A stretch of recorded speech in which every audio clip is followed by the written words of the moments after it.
ঢুকালে সেই জলকুঁৱে পালে হয় নি? জলকুঁৱে পালে বুলি কোৱা শুনিছোঁ। তাকে আমি মাছ নিজে ধৰি খাবলৈ সময় নহ'লেও কিন্তু এওঁলোকৰ পৰাই মানে কিনি খোৱা হয়। মানুহ অমৰ হোৱাহেঁতেন ঘৰৰ ওপৰত ঘৰ বনালেহেঁতেন, তাকেহে কাজিয়া হ'লেহেঁতেন নাপায়। আৰু লগতে চেণ্ডেলে ফিটাও তেওঁলোকৰো কাইলৈ হ'ব পাৰে। হেল্ল' গাইজ, কি খবৰ?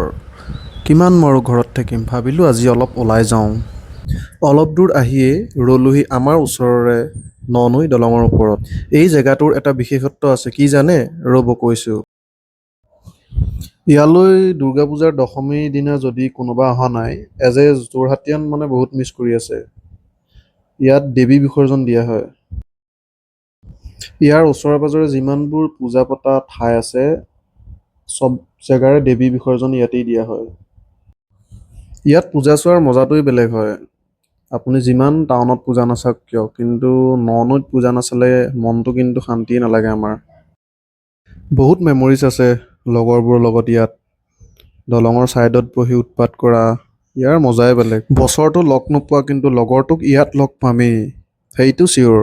ইয়াৰে এখন মানে ঘাটজাল আছিলে, এজন মানুহৰ পৰাই মই তেনেকৈ মাছ নি থাকোঁ, কিন্তু জেগাটোৰ নাম ননৈ। এতিয়া শুনিলোঁ যে মানুহজন ঢুকালে। তাকে বেয়াই লাগিল শুনি পেলাই। কেনেকৈ ঢুকালে? সেই জলকুঁৱে পালে হয় নি? জলকুঁৱে পালে বুলি কোৱা শুনিছোঁ।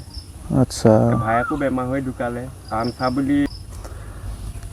তাকে আমি মাছ নিজে ধৰি খাবলৈ সময় নহ'লেও কিন্তু এওঁলোকৰ পৰাই মানে কিনি খোৱা হয়। মানে ফ্ৰেছ মাছখিনি উপায় নাই আৰু। মানুহ মানে যেতিয়া যাবলগীয়া আছে যাব লাগিব, নহয় জানো? তাকে মানুহ অমৰ হোৱাহেঁতেন ঘৰৰ ওপৰত ঘৰ বনালেহেঁতেন, তাকেহে কাজিয়া হ'লেহেঁতেন। কিন্তু মানে যেতিয়া টাইম আহিব যাব লাগিবই আৰু। জন্ম বিবাহ মৃত্যু মানে এইটো কোনেও গম নাপায় আৰু। কোনেও গম নাপায়। আৰু লগতে চেণ্ডেলে ফিটাও কেতিয়া ছিগিব কোনেও গম নাপায়। তাকে হ'লেও এতিয়া আমি কথা পাতি আছোঁ, এদিন আকৌ কাইলৈ আমি নাথাকিবলৈও আছোঁ, নহয় জানো? সেয়াই আৰু মানুহৰ জীৱন এনেকুৱাই। বাৰু দিয়ক খুৰা, গৈ থাকোঁ দিয়ক। বাইক চলাবলৈ ভয় লগা হ'ল। কিয় কৈছোঁ গম পাইছে চাগে, তেলৰ দাম যিহে বাঢ়িছে। মই বাইকখনক কওঁ অলপ মাইলেজটো বেছিকৈ দেখাবিচোন, অলপ মোৰ কাৰণেই ভাল হ'ব। ছোৱালীৰ মন আৰু বাৰিষাৰ বতৰ কেতিয়াও ধৰিব নোৱাৰি গাইজ। এয়া চাওক, ৰ'দ দি আছিলে আকৌ বৰষুণ। চবতকৈ বেয়া লাগিলে ওলাই আহিয়ে মানুহজনৰ কথা শুনিহে। সেইটো জলকুঁৱৰী লাগি এজন মানুহ শেষ হৈ গ'ল। তেওঁ মানে পৰিয়ালৰ উপাৰ্জনৰ চ'ৰ্চ বুলিবলৈতো তেওঁ সেইটোৱে আছিলে, মাছ ধৰা, তেনেকৈ ঘাটজাল লগাই মাছ উলিয়াই গধূলি সময়ত তেনেকৈ নিবলৈ আহে মানুহে। ময়ো আহোঁ মাজে মাজে, কিন্তু এতিয়া আৰু নাই এজন মানুহ। আৰু জলকুঁৱৰীৰ বিষয়ে কাৰোবাৰ কিবা এক্সপিৰিয়েঞ্চ আছে নি জনাবচোন। মানে জলকুঁৱৰী যদি পায় মানুহজন কেনেকৈ ঠিক কৰিব পাৰি।